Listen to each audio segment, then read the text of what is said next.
लोगों के अंदर आक्रोश है कि एक चुने हुए मुख्यमंत्री को ऐसे कोई कैसे उठा के जेल में डाल सकता है। बाहर जब लोगों ने प्रोटेस्ट किया, भाजपा ने 144 धारा लगवा दी, लोगों को गिरफ्तार कर लिया। तो भारतीय जनता पार्टी कह रही है कि आम आदमी पार्टी ये सब करके सिर्फ ढकने की कोशिश कर रही है। जो भाजपा में शामिल हो जाता है वो भ्रष्टाचार मुक्त हो जाता है। प्रधानमंत्री जी जो कहते हैं और जो करते हैं उसमें बहुत गैप होता है।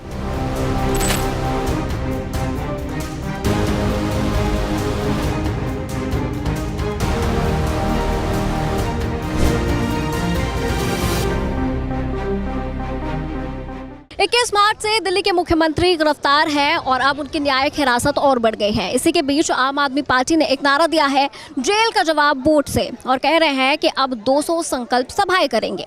क्या है ये संकल्प सभा, इसी पर बात करने के लिए आज हमारे साथ मौजूद हैं दिल्ली के आम आदमी पार्टी के प्रदेश अध्यक्ष गोपाल राय जी। तो चलिए उनसे बात करते हैं और जानते हैं आम आदमी पार्टी की जीत की तैयारी कैसी है। सर, सबसे पहला सवाल तो मेरा ये, जेल का जवाब वोट से आप लोगों ने शुरू किया, लेकिन आम आदमी पार्टी का चेहरा अरविंद केजरीवाल जेल के पीछे है। क्या चुनाव प्रचार पर इससे कोई फर्क पड़ेगा? नहीं, फर्क पड़ रहा है। जो लोग घर में बैठे थे अब वो भी गली में निकल रहे हैं। लोगों में गुस्सा है, लोगों के अंदर आक्रोश है कि एक चुने हुए मुख्यमंत्री को ऐसे कोई कैसे उठा के जेल में डाल सकता है, बिना किसी सबूत के, बिना किसी तथ्य के, बिना किसी FIR के। जब पूरे देश में चुनाव का प्रचार चल रहा है, दिल्ली के मुख्यमंत्री जेल के अंदर हैं। इसलिए दिल्ली के लोगों में एक आक्रोश है। बाहर जब लोगों ने प्रोटेस्ट किया, भाजपा ने 144 धारा लगवा दी, लोगों को गिरफ्तार कर लिया। धारा 144 का डर दिखाया जा रहा है। लोगों को घर में से वारसों को निकलने नहीं दिया जाता, विधायकों को हाउस अरेस्ट कर लेते हैं। लेकिन दिल्ली के लोगों को वोट का भी तो अधिकार है। जिस वोट के अधिकार से दिल्ली के लोगों ने बार बार प्रचंड बहुमत से दिल्ली के मुख्यमंत्री को चुना, अब इस जेल का, इस अत्याचार का जवाब उसी वोट की ताकत से 25 मई को लोग देंगे। और इसके लिए लोगों को तैयार करने के लिए आज से ये संकल्प सभा का अभियान शुरू हुआ है। जेल का जवाब वोट से ये अभियान आज से शुरू हुआ है, 23 मई तक चलेगा। पूरे दिल्ली में 200 संकल्प सभाएं हमने करने का निर्णय लिया है। लगभग 1 लाख लोगों को हम तैयार करेंगे, जो अरविंद केजरीवाल का सिपाही बन करके 25 मई को घर घर जाएंगे, लोगों को तैयार करेंगे और 25 मई को इस जेल का जवाब अपने वोट से देंगे। सर, भारतीय जनता पार्टी कह रही है कि आम आदमी पार्टी ये सब करके सिर्फ ढकने की कोशिश कर रही है, जो भी पार्टी में भ्रष्टाचारी लोग हैं उन्हें छुपाने की कोशिश कर रही है। क्या कहें? अब पूरा देश जानता है कि सारे भ्रष्टाचारी बाहर घूम रहे हैं। जो भाजपा में शामिल हो जाता है वो भ्रष्टाचार मुक्त हो जाता है, और जो भाजपा में शामिल नहीं होता है, जो झुकता नहीं है, टूटता नहीं है, बिकता नहीं है, वो बेईमान हो जाता है। आज पूरी दुनिया जानती है कि अरविंद केजरीवाल से बड़ा ईमानदार कोई नहीं है, लेकिन आज वो जेल में। इसलिए इस भाजपा के अत्याचार और तानाशाही को सब लोग देख रहे हैं। जिस तरह से जेल के अंदर उनके साथ अत्याचार किया जा रहा है, अपमानित किया जा रहा है, दिल्ली के लोग ये अपमान बर्दाश्त नहीं करेंगे और मिल करके 25 मई को इस जेल का जवाब वोट से देंगे। सर, प्रधानमंत्री जी ने कल एक इंटरव्यू दिया, आपने भी देखा होगा। सर, उस इंटरव्यू में उन्होंने कई सारे टॉपिक्स छेड़े, इलेक्टोरल बॉन्ड पे बात की, ED CBI पे बात की, तमाम चीज़ों पे बात की। क्या कहेंगे?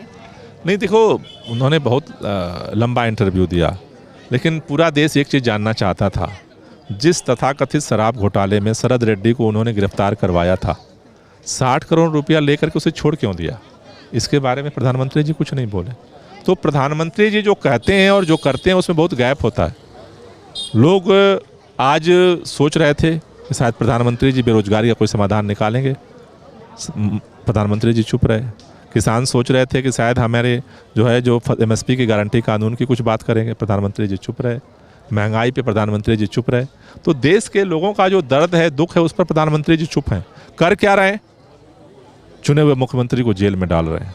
इस तानाशाही को देश बर्दाश्त करने को तैयार नहीं है।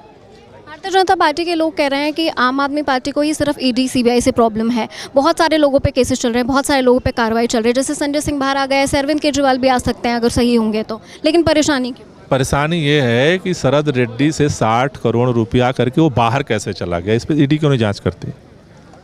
अब अजीत पवार की जांच क्यों बंद हो रही है? अशोक चौहान की जांच क्यों बंद हो रही है? जो भाजपा में आ जाता है वहाँ ED दोहरा मापदंड क्यों करती है? इससे लोगों को लगता है कि ED भाजपा की एजेंसी बन करके रह गई है। सर, मेरा लोगों का सवाल है। आखिरी सवाल मेरा, ऐसा कहा जा रहा है बार बार, ऑपोजिशन खासकर भारतीय जनता पार्टी इस बात का प्रेशर बना रही है कि जेल से सरकार नहीं चल पा रही है, और बार बार इस बात को साबित करने की भी कोशिश कर रहे हैं। क्या जेल से सरकार चल पा रही है? मुख्यमंत्री जहाँ रहेंगे वहीं से सरकार चलेगी। वो छोड़ देंगे तो बाहर से चलेगी, बंद करके रखेंगे तो जेल से चलेगी। अच्छा, अगर मुख्यमंत्री छोड़ देते हैं तो आम आदमी पार्टी का चेहरा कौन हो सकता है? छोड़ क्या देंगे? जेल से बाहर आएंगे तो जेल से बाहर रह के सरकार चलाएंगे, अंदर हैं तो अंदर से सरकार चलाएंगे। तो आप सुन रहे थे दिल्ली आम आदमी पार्टी के प्रदेश अध्यक्ष गोपाल राय जी को। हमने उनसे तमाम सवाल पूछे और जवाब हमें मिल गए हैं, लेकिन आप इन जवाबों से सेटिस्फाइड है या नहीं, कमेंट सेक्शन में जरूर बताइएगा। देखते रहिए एबीपी लाइव।